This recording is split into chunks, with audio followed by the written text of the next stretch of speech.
Mr. Chairman, members of this committee, my name is Nancy J. Engebretson, Nancy, middle initial J, Engebretson. And I had no coffee this morning and left my CPAP at home, so bear with me.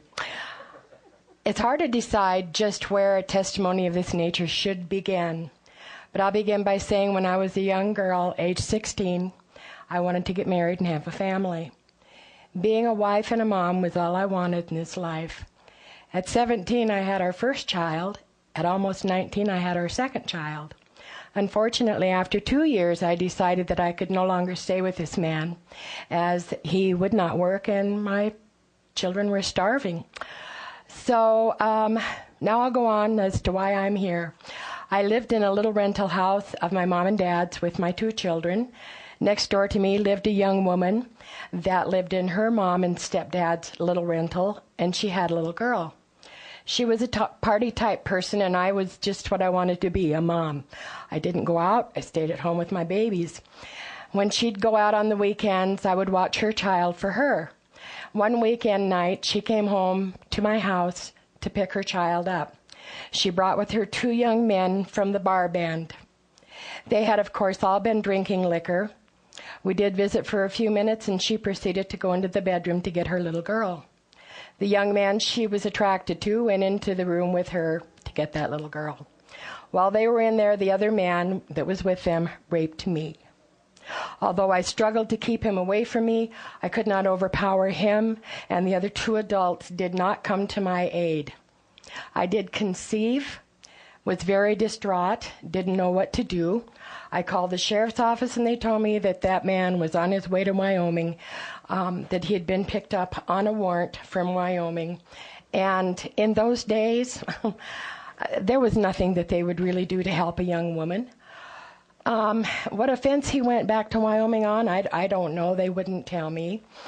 And that was the end of my thoughts of pressing charges. I spoke with a friend about this, and he brought me some kind of pills, and I can't tell you what the pills were, but he said they were to make me abort. He said he'd watch my 2 little ones while I went into the bathroom to take them. I flushed them down the toilet. Why? Because I've always felt like life is God's to take, not ours. I lived a life of fear and horror during the pregnancy because I did not dare talk to my family, as they already believed that without a dad in the house, I, being a young mom on AFDC, should not have these 2 little children. So I couldn't stand the thought of being without them. So I didn't do or say anything that would put me in the position that I'd have to have my babies taken from me. The closer time came for the arrival of the unborn child, the more confused and afraid I was. The friend that I confided in wanted to adopt the child if it was a boy. And he married after I had had the child, and I let him adopt him. I couldn't raise the child. I felt like I wouldn't be a fair mom. I felt that every time I looked at him, I would feel hate. Even though I could give him life, I didn't feel like I could give him love, I guess, because of the act that was done against me. It was very vicious, very violent. No matter, it's just not fair to the child nor a healthy environment for my other children. I had received 3 photos of the boy after his adopted dad married. At age 17, the boy came to meet us, his biological family. He had moved to another state after that, and he came to visit. He was about 21 or 22. And he called me. That was the last time I heard from him for approximately 20 years. I decided that I could, through prayer, maybe have some kind of relationship with him.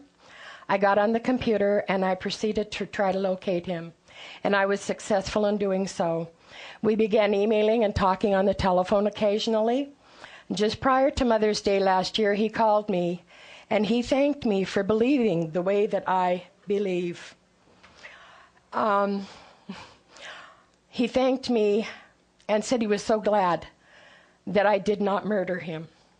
On Mother's Day, he posted on Facebook that he has 2 mothers to wish Happy Mother's Day to his biological mother and his mother that raised him. That was one of the greatest gifts that I have ever received. I, unlike two friends of mine, did not live with the thought that I had murdered my child. Whether I could raise him or not, I did give him life. You see, I feel we're not to be the judge and jury that convict these little innocent children. We're merely instruments by which the Lord uses to make another life possible, even if it's not planned or wanted. My son's mom and dad were blessed by him, as he's a very talented, ambitious young man who has been a mayor of a town. He's been a business owner. He plays piano beautifully and sings to entertain folks. He's now 49 years old.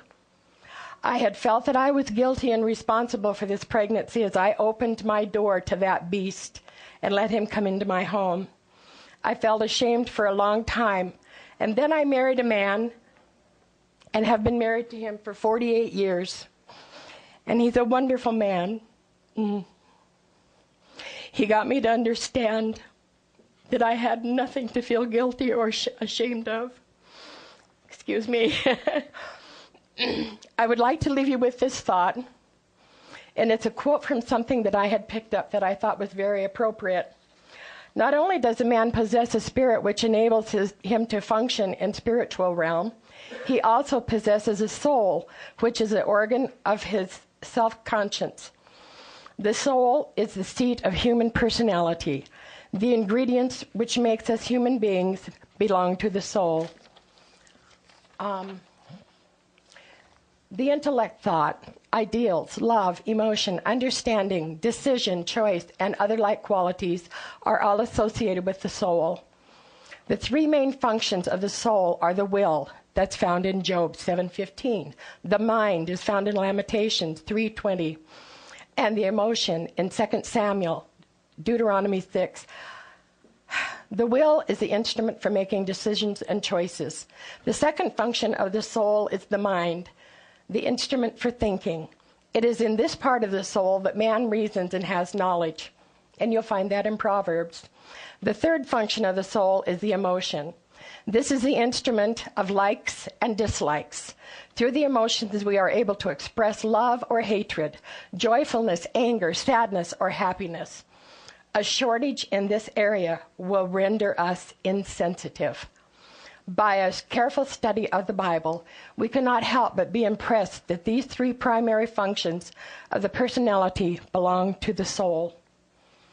When Miss Engebretson, when do a soul and we're way past time. Okay, so when I'm do a sorry. soul and spirit enter the body? Upon conception. Yes, these little ones are persons. Thank you. Thank you. I'm sorry, but I would like each of you to come up to the mic and state your name